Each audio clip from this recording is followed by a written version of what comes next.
Assalamualaikum warahmatullahi wabarakatuh. Perkenalkan, nama saya Fusya Jusaira. Di sini saya ingin menjelaskan tentang tiga materi. Yang pertama ada materi mutasi somatik, germinal, dan yang kedua ada mutasi alami dan buatan, dan yang terakhir ada mutasi gen. Jadi, mutasi somatik itu adalah perubahan DNA yang terjadi pada sel somatik setelah pembuahan. Ciri-ciri somatik itu dia tidak terjadi pada sel tumbuhan. Terus yang kedua, dia tuh tidak menurunkan kepada keturunannya. Dan yang terakhir itu dia apabila terjadi pada sel yang aktif membelah mengakibatkan karakter abnormal. Nah, contoh kasusnya itu ada kanker kulit yang terjadi dan sering kena sinar matahari. Dan yang kedua ada kanker paru-paru. Kanker paru-paru itu dia akibatnya karena terlalu sering menghirup atau menghisap rokok. Dan yang terakhir itu ada kanker payudara. Kanker payudara itu terdapat benjolan di payudara atau di ketiak.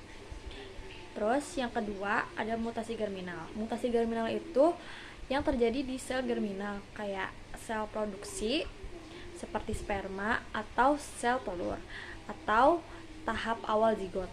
Nah, ciri-cirinya itu dia tuh terdapat menurun kepada keturunan, perubahan DNA, dan yang kedua itu terjadi pada sel-sel reproduksi manusia. Contoh kasus lain itu ada Down syndrome.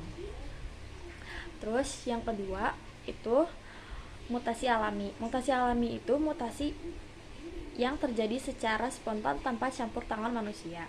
Jadi penyebabnya itu yang pertama itu dia kesalahan replikasi DNA, dan yang kedua radiasi alami, dan yang ketiga reaksi kimia alami, dan yang terakhir transposo.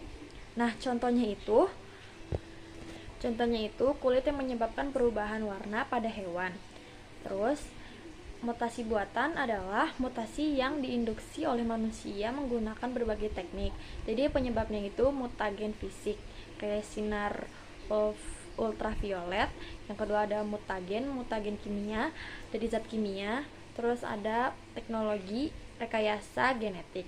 Nah, contoh mutasi buatan itu penggunaan teknik CRISPR strip Cas9 untuk memodifikasi genom hewan, manusia, dan tumbuhan. Nah, yang terakhir ada mutasi gen. Mutasi gen adalah perubahan yang terjadi pada urutan basa nitrogen di dalam gen DNA dan RNA yang terdapat mempengaruhi struktur dan fungsi protein yang dihasilkan.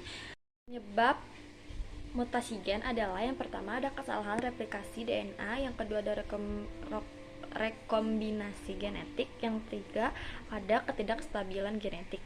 Itu adalah faktor internal. Nah, yang keempat ini paparan matahari, dan yang kelima radiasi non-pigion. Nah, itu tuh faktor eksternal. Nah, contohnya itu ada anemia sel sabit, dan yang kedua ada Down syndrome, yang ketiga ada phenylketonuria PKU. Oke, sekian dari saya. Wassalamualaikum warahmatullahi wabarakatuh.